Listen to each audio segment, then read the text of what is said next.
Hi ಸ್ನೇಹಿತರೆ, ಎಲ್ಲರಿಗೂ ನಮಸ್ಕಾರ. RCB ಬೌಲಿಂಗ್ ಅಬ್ಬರಕ್ಕೆ PBKS ಕಂಪ್ಲೀಟ್ಲಿ ಡಾಮಿನೇಟ್ ಆಯ್ತು. ಆಲ್ಸೋ RCB ಫೈನಲ್ ಕೂಡ ತಲುಪಿದೆ. ಫುಲ್ ಹೈಲೈಟ್ಸ್ ತಿಳಿದಕ್ಕಿಂತ ಮುಂಚಿತವಾಗಿ ಚಾನಲ್ ಗೆ ಸಬ್ಸ್ಕ್ರೈಬ್ ಮಾಡ್ಕೊಂಡಿಲ್ಲ ಅಂತ ಹೇಳಿದ್ರೆ ಈ ಕೂಡಲೇ ಚಾನಲ್ ಗೊಂದು ಸಬ್ಸ್ಕ್ರೈಬ್ ಮಾಡ್ಕೊಳ್ಳಿ ಹಾಗೂ ವಿಡಿಯೋಗೆ ಒಂದು ತಪ್ಪದೆ ಲೈಕ್ ಮಾಡಿ. PBKS ಕಡೆ ಮೊದಲನೇ ಇನ್ನಿಂಗ್ಸ್ ನಲ್ಲಿ ಯಾರ ಕಡೆಯಿಂದನೂ ಕೂಡ ಒಳ್ಳೆ ಪರ್ಫಾರ್ಮೆನ್ಸ್ ಬಂದಿರಲಿಲ್ಲ. RCB ಬೌಲಿಂಗ್ ಗೆ ಕಂಪ್ಲೀಟ್ಲಿ ಡಾಮಿನೇಟ್ ಆಯ್ತು. PBKS ಮೊದಲನೇ ಇನ್ನಿಂಗ್ಸ್ ನಲ್ಲಿ ಒಳ್ಳೆ ಪರ್ಫಾರ್ಮೆನ್ಸ್ ಬಂದಿದ್ದು PBKS ಕಡೆ ಬ್ಯಾಟಿಂಗ್ ನಿಂದ ಅಂತ ಹೇಳಿದ್ರೆ ಪ್ರಭ್ ಸಿಮ್ರನ್ ಸಿಂಗ್ ಅವರು ಆಡಿದಂತ 10 ಬಾಲ್ಗಳಲ್ಲಿ 18 ರನ್ ಗಳಿಸಿ ಭುವನೇಶ್ವರ್ ಕುಮಾರ್ ಅವರಿಗೆ ಔಟ್ ಆದ್ರು. ಇನ್ನು ಮಾರ್ಕಸ್ ಸ್ಟೋಯ್ನಿಸ್ ಅವರು ಆಡಿದಂತ 17 ಬಾಲ್ಗಳಲ್ಲಿ 26 ರನ್ ಗಳಿಸಿ ಶ್ರೇಯಸ್ ಶರ್ಮಾ ಅವರಿಗೆ ಔಟ್ ಆದ್ರು. ಇನ್ನು PBKS ಕಡೆ ಯಾರಿಂದನೂ ಕೂಡ ಅಷ್ಟು ಡಾಮಿನೇಟಿಂಗ್ ಪರ್ಫಾರ್ಮೆನ್ಸ್ ಬಂದಿರಲಿಲ್ಲ. ಟಾಪ್ ಆರ್ಡರ್ ನಲ್ಲಿ ಬಂದಂತ ಪ್ರಿಯಾಂಶ್ ಆರ್ಯ ಅವರು ಆಡಿದಂತ 5 ಬಾಲ್ಗಳಲ್ಲಿ 7 ರನ್ ಗಳಿಸಿ ಯಶ್ ದಯಾಳ್ ಅವರಿಗೆ ಔಟ್ ಆದ್ರು. ಪ್ರಭ್ ಸಿಮ್ರನ್ ಸಿಂಗ್ ಅವರು ಕೂಡ 18 ರನ್ ಗಳಿಸಿ ಭುವನೇಶ್ವರ್ ಕುಮಾರ್ ಅವರಿಗೆ ಔಟ್ ಆದ್ರು. ಜೋಸ್ ಇಂಗ್ಲಿಷ್ ಅವರು ಕೂಡ 4 ರನ್ ಗಳಿಸಿ ಹೇಜಲ್ ವುಡ್ ಅವರಿಗೆ ಔಟ್ ಆದ್ರು. ಇನ್ನು ನಾಯಕ ಶ್ರೇಯಸ್ ಅಯ್ಯರ್ ಅವರ ಕಡೆಯಿಂದನೂ ಕೂಡ ಯಾವುದೇ ಪರ್ಫಾರ್ಮೆನ್ಸ್ ಬಂದಿರಲಿಲ್ಲ.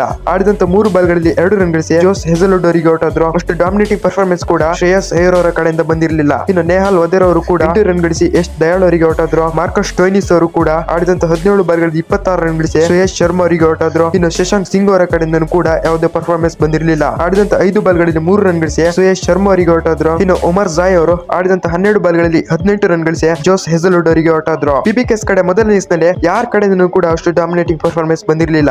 RCB ಕಡೆ ಸಖತ್ತಾಗಿ ಡಾಮಿನೇಟ್ ಮಾಡಿದ್ದು ಬೌಲಿಂಗ್ ನಲ್ಲಿ ಅಂತ ಹೇಳಿದ್ರೆ ಯಶ್ ದಯಾಳ್ ಅವರು ಹಾಕಿದಂತ 4 ಓವರ್ಗಳಲ್ಲಿ 26 ರನ್ ಕೊಟ್ಟು 2 ವಿಕೆಟ್ ತೆಗೆದ್ರು. ಇನ್ನು ಭುವನೇಶ್ವರ್ ಕುಮಾರ್ ಅವರ ಕಡೆಯಿಂದನೂ ಕೂಡ ಡಾಮಿನೇಟಿಂಗ್ ಪರ್ಫಾರ್ಮೆನ್ಸ್ ಬಂತು. ಹಾಕಿದಂತ 2 ಓವರ್ಗಳಲ್ಲಿ 17 ರನ್ ಕೊಟ್ಟು 1 ವಿಕೆಟ್ ತೆಗೆದ್ರು. ಜೋಸ್ ಹೆಜಲ್ವುಡ್ ಅವರು ಕೂಡ ಸಖತ್ತಾಗಿ ಡಾಮಿನೇಟ್ ಮಾಡಿದ್ರು ಬೌಲಿಂಗ್ ನಲ್ಲಿ. ಹಾಕಿದಂತ 3.1 ಓವರ್ಗಳಲ್ಲಿ 21 ರನ್ ಕೊಟ್ಟು 3 ವಿಕೆಟ್ ತೆಗೆದ್ರು. ಸಖತ್ತಾಗಿ ಕೂಡ ಡಾಮಿನೇಟ್ ಮಾಡಿದ್ರು ಜೋಸ್ ಹೆಜಲ್ವುಡ್ ಅವರು. ಇನ್ನು ಶ್ರೇಯಸ್ ಶರ್ಮಾ ಅವರು ಕೂಡ ಸಖತ್ತಾಗಿ ಡಾಮಿನೇಟ್ ಮಾಡಿದ್ರು. ಹಾಕಿದಂತ 3 ಓವರ್ಗಳಲ್ಲಿ 17 ರನ್ ಕೊಟ್ಟು 3 ವಿಕೆಟ್ ತೆಗೆದ್ರು. ಆಲ್ಸೋ ಧ್ವಂಸ ಕೂಡ ಆಯ್ತು RCB ಬೌಲಿಂಗ್ ಗೆ PBKS ಮೊದಲ ಇನ್ನಿಂಗ್ಸ್ ನಲ್ಲಿ. ಸೆಫರ್ಡ್ ಅವರು 1 ವಿಕೆಟ್ ತೆಗೆದ್ರು. RCB ಕಡೆ ಬೌಲಿಂಗ್ ನಲ್ಲಿ ಒಳ್ಳೆ ಪರ್ಫಾರ್ಮೆನ್ಸ್ ಬಂದಿದೆ ಅಂತ ಹೇಳಿದ್ರೆ ಜೋಸ್ ಹೆಜಲ್ವುಡ್ ಅವರು 3 ವಿಕೆಟ್ ತೆಗೆದ್ರು. ಯಶ್ ದಯಾಳ್ ಅವರು 2 ವಿಕೆಟ್ ತೆಗೆದ್ರೆ ಶ್ರೇಯಸ್ ಶರ್ಮಾ ಅವರು 3 ವಿಕೆಟ್ ತೆಗೆದ್ರು. ಆಲ್ಸೋ ಒಳ್ಳೆ ಡಾಮಿನೇಟಿಂಗ್ ಪರ್ಫಾರ್ಮೆನ್ಸ್ ಕೂಡ ಜೋಸ್ ಹೆಜಲ್ವುಡ್ ಹಾಗೂ ಶ್ರೇಯಸ್ ಶರ್ಮಾ ಅವರ ಬೌಲಿಂಗ್ ನಿಂದ ಬಂತು. ಆಲ್ಸೋ PBKS 14.1 ಓವರ್ಗಳಲ್ಲಿ 101 ರನ್ ಗಳಿಸಿ ಆಲ್ ಔಟ್ ಕೂಡ ಆಯ್ತು RCB ಬೌಲಿಂಗ್ ಗೆ. ನಂತರ ಚೇಸ್ ಮಾಡಲು ಬಂದ RCB ಕಡೆ ಒಳ್ಳೆ ಡಾಮಿನೇಟಿಂಗ್ ಪರ್ಫಾರ್ಮೆನ್ಸ್ ಬಂದಿದೆ ಅಂತ ಹೇಳಿದ್ರೆ ಫಿಲಿಪ್ ಸಾಲ್ಟ್ ಹಾಗೂ ವಿರಾಟ್ ಕೊಹ್ಲಿ ಅವರು ಧ್ವಂಸ ಕೂಡ ಮಾಡಿದ್ರು. ಆಲ್ಸೋ ಇದು RCB ಗೆ ಈಸಿ ಟಾರ್ಗೆಟ್ ಆಗಿತ್ತು. ಆಲ್ಸೋ RCB ಫೈನಲ್ ಕೂಡ ತಲುಪಿದೆ. ಇವತ್ತು PBKS ಸೋತ ಕಾರಣ ನಾಳೆ MI ಮತ್ತು